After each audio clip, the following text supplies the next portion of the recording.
don't listen to me too heavily, in that I can find masculinity in different ways. Just yesterday was a huge shock to me because it's very rare for me to come across people like this man. But I think what I was really trying to say is that you just have to own your personality. That really shows. What I didn't mention about this guy yesterday was that he was very kind. And it made me think that I think I basically like kind men. And by that I mean easygoing men who are comfortable in their own skin and they're kind. And that means that they don't try to control someone like me. That would be my worst nightmare, to be with or around someone who's trying to control me.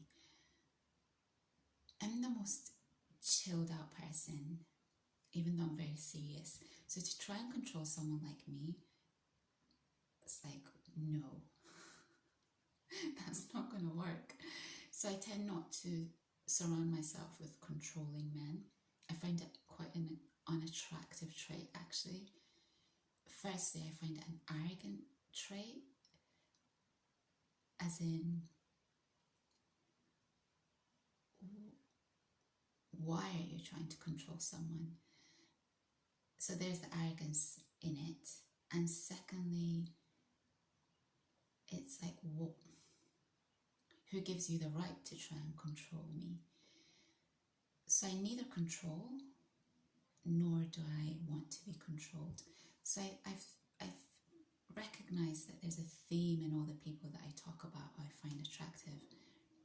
They're not controlling people. And I think that's why, so that you understand, I think that's why the manosphere horrifies me, because they're such controlling people. And if you really think about it on a deep level, I wasn't even going to talk about this. I had another topic to discuss, but if you really think about it, people who try to control are actually out of control. Because if you're in control of yourself, why would you need to control other people? All you will do is just think, this person's not the right person for me, and I don't need to be around them. So people who try and control, there's something wrong, something's gone wrong. They're not really happy within themselves. I really think that's true. So, easygoing, kind, comfortable in your own skin, but with a personality. Easygoing and kind doesn't mean that you're a simp, and I don't even like this word. Let's change the word. Easygoing and kind doesn't mean that you're a sap. It just means that you're just chill and you're just a nice person. That's really it. Yeah. I'll tell you this as well. Remember the gentleman that I was talking about last week, which might lead into this topic actually. The gentleman last week who was very, very, very serious. There was a controlling element to him, and I think that's also why we clashed a little bit, because I could sense in my conversation with him that he was very controlling in his private life, for example.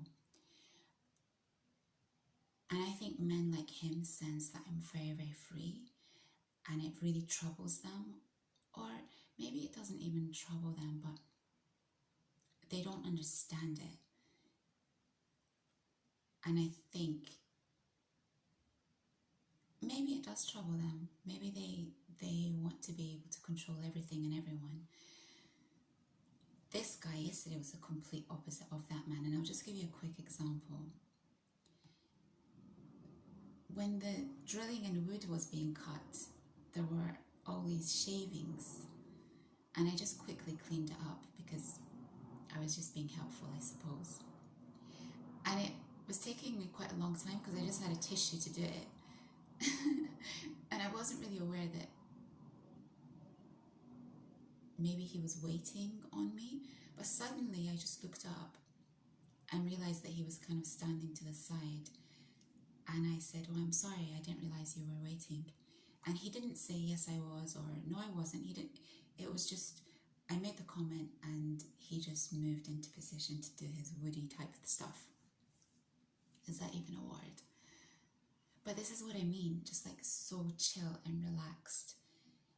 And I think I tend to get on really well with men like that. I don't want a headache in my life. And I want to be around people who are just light. I can be around serious people, and I like serious people, but I don't really get on well with controlling people. I can even be around controlling people, but I just push them away as much as possible. I push their control mechanisms away as much as possible. So this will lead on to this. This is what I wanted to play you last week. 8 minutes. I'll try and be as quick as I can. This is what I wanted to play you last week, and I got cut off. I was talking about a list that I have of all the interesting lines, and it's actually something that I've recently started doing. That's why you'll notice that it's a very, very small list. In the past, I would just rely on my memory to pull up lines, whereas now, one of my favorite lines, which was also something I wasn't going to talk about, but I'll link it, is in Monty Python, the Holy Grail scene where they're fighting, and it's the Black Knight and I think the White Knight, I don't know. And I think the White Knight cuts the arm of the Black Knight, and he has no arms, and then at some point he has no legs because he's just been chopped up. And he says, I think the White Knight says to him, "Okay, you're ready to give up now, aren't you?" And he says, "It's just a flesh wound." I'll link it, okay? I don't want to make this a reaction channel. That's why I haven't even figured out how to do it, to be honest with you. But I really don't want this to be a reaction channel. That's why you're relying on my storytelling and just hearing things. But that's another line that I use when I'm in a kind of difficult situation and things are difficult in my head. I say, "It's just a flesh wound. It's just a flesh wound." That helps me a lot. But recently I decided to start making this list because I thought it's actually quite helpful because I can refer to different things here and there. This is one of my favorite skits to refer to in my head, and it applies to all situations. There's no particular situation that it fits into.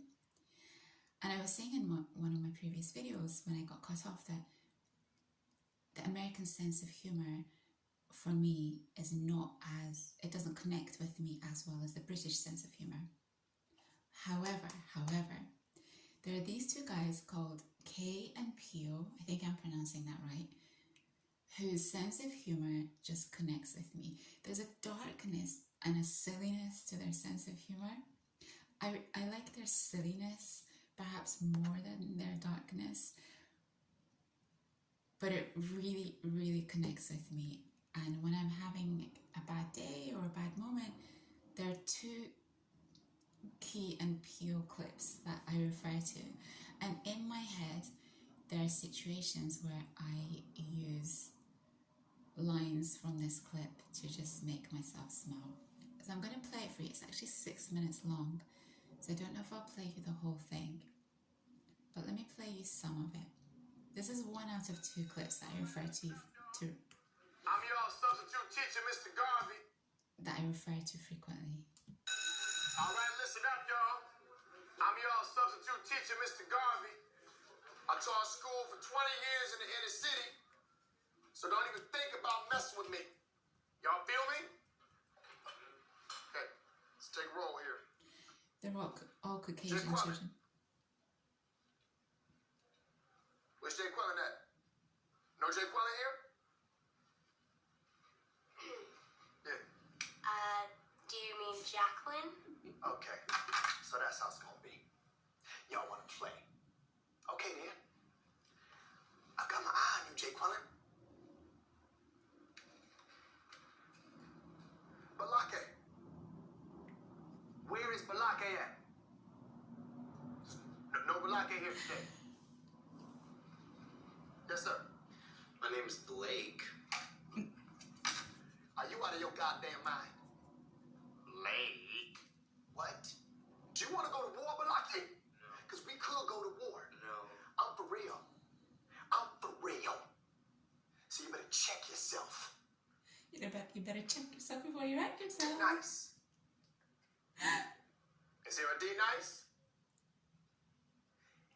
If one of y'all says some silly ass name, this whole class is gonna feel my wrath. Now D nice. Do you mean Denise? Son of a bitch. You say your name right now. Denise? Say it right. Denise. Correctly. Denise. Right. Denise. Right. D-Nice. That's better. Thank you. Now, A-ARON, where are you? Where is A-ARON right now? No A-ARON, huh? Well, you better be sick, dead, or mute, A-ARON. Aaron. Oh, man. Why didn't you answer me the first time I said it, huh? Huh? I'm just asking you. I said it like 4 times, so why didn't you say it the first time I said A-ARON? Because it's pronounced Aaron. Son of a bitch! You done messed up, A-ARON! Now take your ass on down to Oshag Hennessy's office right now and tell him exactly what you did. Who? Oshag Hennessy! Principal O'Shaughnessy? Get out of my goddamn classroom before I break my foot off in your ass! Insubordinate and churlish. This is the beauty of this skit. He can't pronounce their names right, in that he gives their names an inner city twang. But he says insubordinate and childish perfectly. So you know that word that I was looking up, not on Grammarly, by the way. I've never used Grammarly. Grammarly I've never used too, but I used it on dictionary.com. It was chicanerous, and that's one of the words that he uses in one of his other skits, I think. So he finds these really difficult words that he can pronounce perfectly, but he's got an issue with these guys' names and the acting. I'll link it for you. The acting is superb. I mean, it's superb. So for me, when someone has done something wrong, or they're a difficult character, for example, in my head I shout and scream. Well, I don't do that, but I just say to myself, "You done messed up, A-ARON." One of my favourite lines. And then I'll link the other skit that I love so much too. There's a skit back in the day, I'm guessing in the 80s, they used to do these aerobic things on American TV. Oh, I have a new message. I think this is a serious one. I'm gonna go soon. They used to do these 80s type dances, and they were brilliant. I mean, the energy, the routines, it was just, and the music, especially the music, is incredible. And so him and his partner, KMPO, they do this skit where they're doing this aerobics dance, as in they're in this competition, and something happens, and it's one of the funniest skits I think that they've ever done, because I'll link it for you. I think you might like it. So, subordinate and churlish.